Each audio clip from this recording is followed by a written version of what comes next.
Hello guys, welcome back again in spidey web info. तो आज मैं एक्सप्लेन करने वाला हूँ एलिमेंटल मूवी, जो कि एनिमेटेड मूवी है।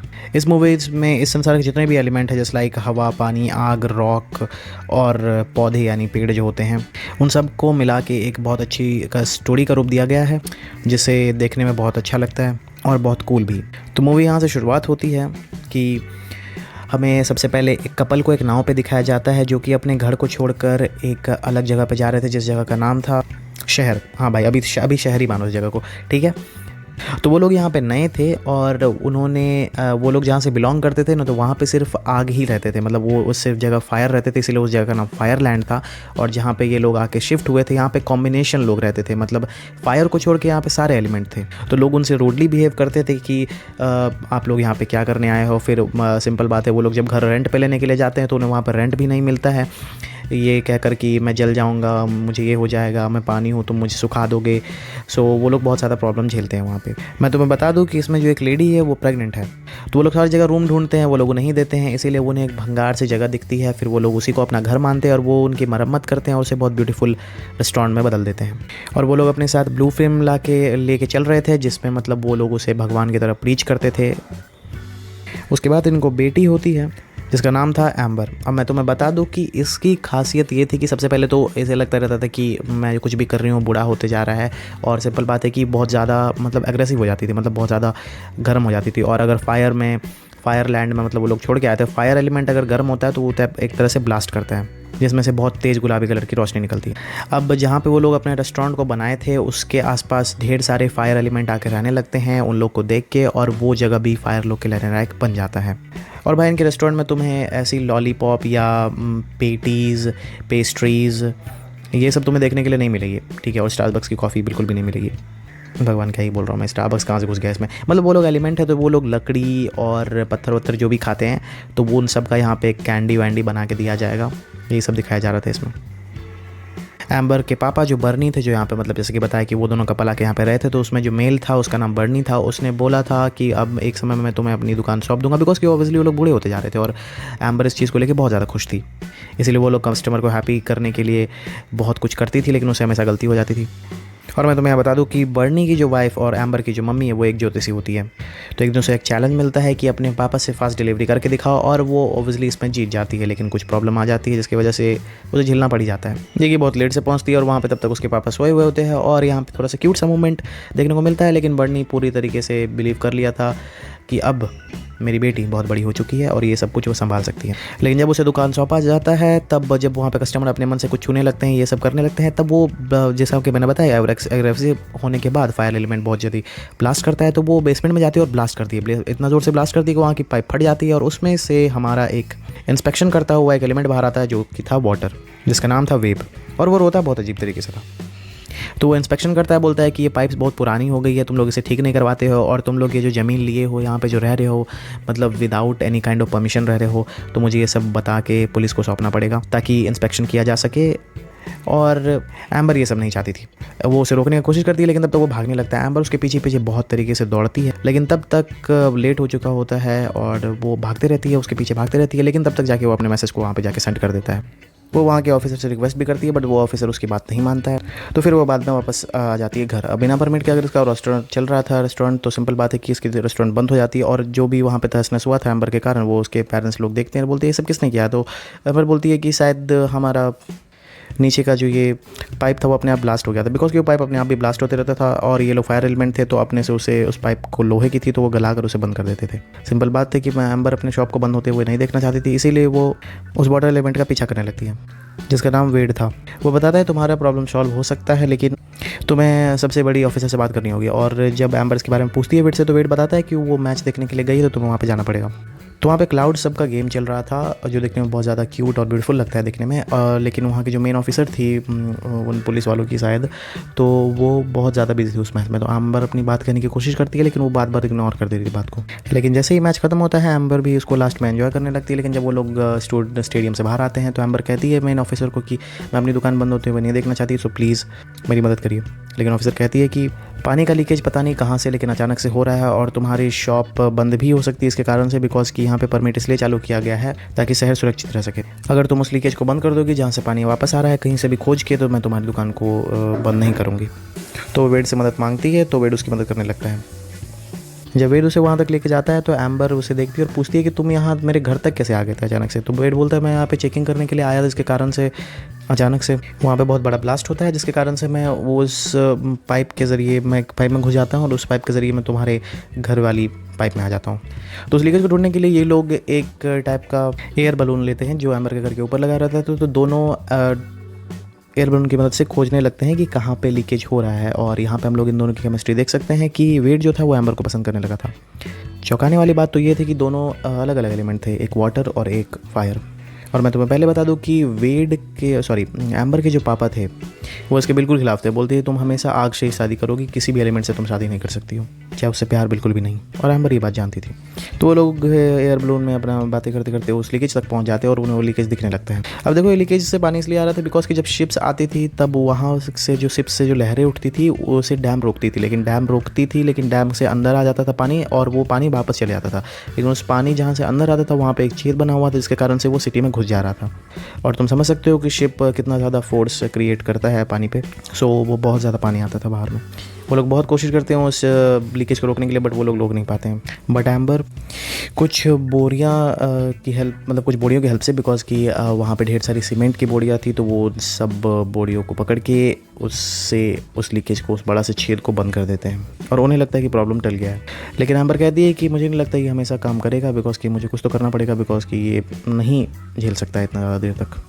अब वेड जो था वो एम्बर को मिलने के लिए अप्रोच करता है 3 बजे के आसपास और एम्बर चली भी जाती है। और जैसा कि मैं तुम्हें बताया हूँ कि एम्बर बहुत ज़्यादा गुस्सैल थी, एग्रेसिव थी, लेकिन जब वो वेड से मिलती है और उसके साथ हैंग आउट करती है तो उसका गुस्सा धीरे धीरे ठंडा होने लगता है, वो बहुत ज़्यादा चेंज होने लगती है और शायद वो वेड को पसंद करने लगी थी। अब देखो बात ये है कि सिंपल बात है, वो दोनों बहुत ज़्यादा हैंग आउट करते हैं एक दूसरे से और शायद वेड तो पहले से उसको पसंद करने ही लगा था, लेकिन एम्बर को पता नहीं था कि वेड उसको पसंद करता है। शायद एम्बर का भी धीरे धीरे वेड के प्रति बहुत ज़्यादा प्रेम बढ़ गया था। तो एक बार वेड उसको बोलता भी है कि मेरे हाथों को पकड़ो और हम लोग ऐसे अब मेरे साथ चलो। तो वो देखो एम्बर उसे टच नहीं करना चाहती थी बिकॉज कि आग पानी को पिघला देता है। तो एम्बर ऐसा चाहती नहीं थी कि उसे कुछ हो जाए, समझ रहे हो ना, मतलब यहाँ पे लव स्टोरी स्टार्ट हो गया है। और जैसे कि एक दोनों दूसरे से डरते थे बिकॉज कि वेड को लगता था कि मैं, मतलब एम्बर पास आती है तो वो पिघलने लगता है, जबकि वेड ऐसा सोचता भी नहीं था। लेकिन एम्बर को लगता था कि मैं वेड को छूँगी तो वो ऑब्वियसली भाप बन जाएगा, इसलिए वो दोनों एक दूसरे को छूते नहीं थे। और मैं प्लीज़ यहाँ पे छूने का मतलब है हार्ट टच करना, क्योंकि बहुत लोग विद्वान होते हैं तो कुछ भी सोच लेंगे मेरे बारे में, फिर मेरी भी परंपरा प्रतिष्ठा अनुशासन चली जाएगी। तो उसके बाद मूवी पे आता है, मूवी में बताता है फिर से वेड एम्बर को कि वहाँ पे जो लीकेज हुआ था वो बंद हो गया। वेड कैसे आया एम्बर के घर में, बिकॉज कि मैंने बताया कि उसके फादर तो उसको पसंद करते नहीं थे। एक पैकेज डिलीवरी होता है उसके यहाँ एक फ्लावर बॉक्स का जिसमें पानी था, और वो पानी और कोई नहीं, वेड ही था। मैं बता सकता हूँ कि ये लोग शेप शिफ्टिंग भी कर सकते हैं और वेड तो वाटर है तो वो निश्चित कर सकता है, और कुछ कुछ नहीं भी कर सकते, जैसे वुड हो गया, ग्रास हो गया, तो वो लोग शेप शिफ्ट नहीं कर सकते। वो बताता है कि हमने जिस डैम को ढक दिया था उन बोरियों से, लेकिन वो टूट गया है, वो वापस पानी आने लगा है। तो एम्बर बहुत परेशान हो जाती थी बिकॉज कि वो पूरा किस्सा उसकी दुकान पे ही आके रुक जाता था। तब वो दोनों बीच पे जाते हैं। मैं तुम्हें बता दूं कि जब वेड उस एम्बर के घर आया था तो बर्नी उसे पकड़ लेता है और बर्नी बोलता है कि तुम मेरे फायर बॉल्स क्यों नहीं खाते हो। एक टाइप के चॉकलेट होते हैं, तो वेड उसे नहीं खाता है, लेकिन तब भी वो खाता है बिकॉज कि वो बताता है कि मैं फूड एक्सपेक्टर हूँ। बर्नी गुस्सा आ जाता है बिकॉज कि वो वाटर एलिमेंट को अंदर आने नहीं देना चाहता था, और वो उसके स्टिकर लगा देता है ऊपर में कि ये लड़का यहाँ पे वापस नहीं आना चाहिए। उसके बाद सीन शिफ्ट होता है। उसके बाद एम्बर और वेड दोनों को बीच पे देख पाते हैं कि वो लोग रेत एकत्र कर रहे थे, मतलब इकट्ठा कर रहे थे। मैं बहुत ज़्यादा शुद्ध हिंदी बोलता हूँ आजकल। हमें बीच पे सीन दिखाया जाता है कि जब एम्बर बहुत ज़्यादा सौरो या बहुत ज़्यादा डिप्रेशन में जाती है तो उसका साइज़ छोटा होने लगता है। वेड नोटिस करता है कि एम्बर जहाँ पे बैठी हुई है उसके नीचे जितने भी मतलब वो फायर के लिक्विड बने हुए असल में ग्लास बन गए, बिकॉज की रेत से ही ग्लास बनता है। तो वो देखता है एम्बर में एक हुनर देखता है, एक टैलेंट देखता है कि अगर तुम रेत से इस ग्लास को बना सकती हो तो तुम ज़िंदगी में और भी कुछ कर सकती हो। और वो उस रेत से एक बहुत बड़ा बॉल बनाती है जिसमें वो फ्लावर डालती है। और मैं बता दूँ वो फ्लावर बनाती है, शायद ये ऑर्चिड नाम था। उस फ्लावर को वो बचपन में देखना चाहती थी, बट फायर एलिमेंट होने के कारण वो लोग उसे सिटी हॉल के म्यूज़ियम में अंदर आने नहीं देते थे। फिर थोड़ी देर बाद एम्बर अपने घर आती है और अपने फादर को देखती है काम करते हुए, लेकिन वो बहुत ज़्यादा बूढ़े हो गए थे, तो भाई वो खांसी भी करते थे बहुत ज़्यादा। तो कहती है कि अब आप काम मत क्या करिए, लेकिन वो बोलता है कि मैं जानता हूँ मेरी बच्ची तुम बड़ी हो गई हो और मैं तुम्हें दुकान की चाबी सौंप दूँगा कुछ दिन बाद। उसके बाद वेड एम्बर को बुलाता है अपने घर और वो अपनी फैमिली से उन्हें मिलवाता है, जिनकी पर्सनैलिटी बहुत ज़्यादा अलग थी। एक ही चीज़ कॉमन था, वो लोग रोते बहुत अजीब तरीके से। हमें यहाँ देखने को मिलता है कि वेड बहुत ही रिच फैमिली से बिलोंग करता था। उसके बाद एम्बर जब डाइनिंग टेबल पर बैठती है तो एक ग्लास बनाती है, मतलब एक जग बनाती है जो कि गिर के टूट जाता है, जो कि बहुत ज़्यादा एक्सपेंसिव था। बिकॉज मैंने बताया कि वो लोग बहुत रिच थे, तो वो जोड़कर उसे बहुत ज़्यादा ब्यूटीफुल बना देती है। और सिंपल बात यह है कि एम्बर की मॉम जब उससे देखती है ग्लास बनाते हुए तो वो बहुत ज़्यादा इंप्रेस होती है। बोलती है क्या कि तुम्हारे में तो बहुत अच्छा टैलेंट है, तुम्हें तो बाहर जाना चाहिए, तुम्हें तो ये करना चाहिए, तुम्हें तो वो करना चाहिए। बट हमारी प्यारी एम्बर ये सब नहीं करना चाहती थी, वो तो बस वो उस रेस्टोरेंट को संभालना चाहती थी। यही सब सोचकर एम्बर को अचानक से गुस्सा आ जाता है और वो फिर से पिंक होने लगती है और वो उसके घर से निकल जाती है अपनी बाइक से। वेड भी उसके साथ ही आता है और वो एम्बर अपनी वापस कहानी बताती है कि मैं हमेशा चाहती हूँ रेस्टोरेंट में ये संभालूँ वो संभालूँ, कि बिकॉज कि मेरे फादर अब बूढ़े होते जाए। उस समय उसकी मॉम उसे देख लेती है और बोलती है कि फायर और वाटर एलिमेंट कभी एक नहीं हो सकते। तो अपने ज्योतिषी वाले कमरे में लेके जाती है और 2 स्टिक रखती है, बोलती है एम्बर को जलाने के लिए। एम्बर 2 मिनट में जला देती है, लेकिन वेड जब को बोलती है जलाने के लिए तो वेड पहले सोचता है, क्योंकि पानी कैसे जला सकता था उसे, लेकिन वो अपनी रिफ्लेक्शन से उसे जला के दिखा देता है और वो दोनों का जो धुआं निकलता है एक टाइप का, पता नहीं भाई, डीएनए जैसा कुछ बना देता है और वो बहुत ऊपर तक जाता है। तो यहाँ पे अमर की जो माँ थी वो गलत साबित हो जाती है। बर्नी बहुत खुश था उस दिन और बोलता है क्या कि मैं तुम्हें अब दुकान सौंप दूंगा और एक इवेंट भी रखूँगा। सीन शिफ्ट होता है, फिर हम वो दोनों को अपनी फीलिंग्स का इजहार करते हुए देख पाते हैं। वेट तो यहाँ पे कर देता है बट एम्बर डर जाती है, लेकिन उस दिन वो दोनों एक दूसरे को छुए भी थे। लेकिन जब वो दोनों एक दूसरे को छूते हैं तो कुछ नहीं होता है, लेकिन एम्बर को अचानक से याद आता है कि उसके फादर तो आज एक इवेंट रखे हैं, तो वो दौड़ के वापस जाती है। और एम्बर जानती थी कि मेरे फादर को ये सब पसंद नहीं आए।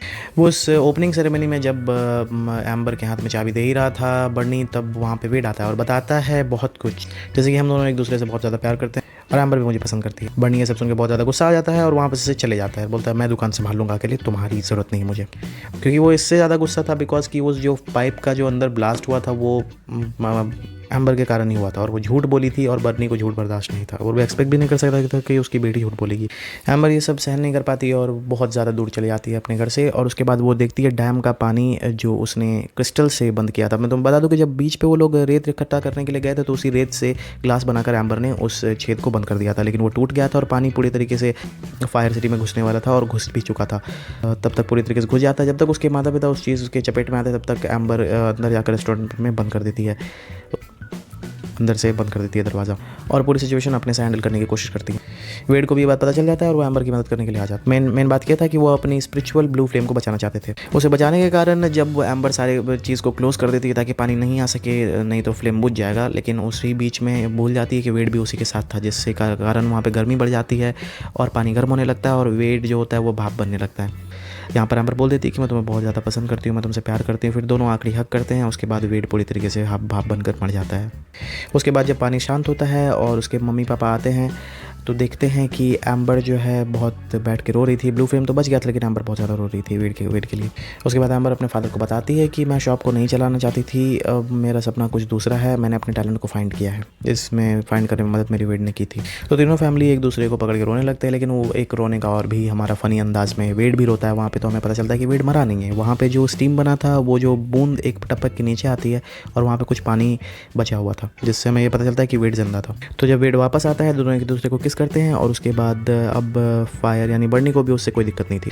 उसके बाद कुछ महीने बाद का दिखाया जाता है सीन, जिसमें हम देखते हैं कि एम्बर के माता पिता बर्नी और उसकी जो वाइफ थी वो दोनों अपने शॉप को दूसरे के नाम कर देते हैं और मूवी यहीं पे एंड हो जाती है। तो अगर मूवी का एक्सप्लेनेशन तुम्हें अच्छा लगा तो चैनल को सब्सक्राइब कर देना, लाइक कर देना वीडियो को और मिलते हैं नेक्स्ट वीडियो में। तब तक के लिए बाय।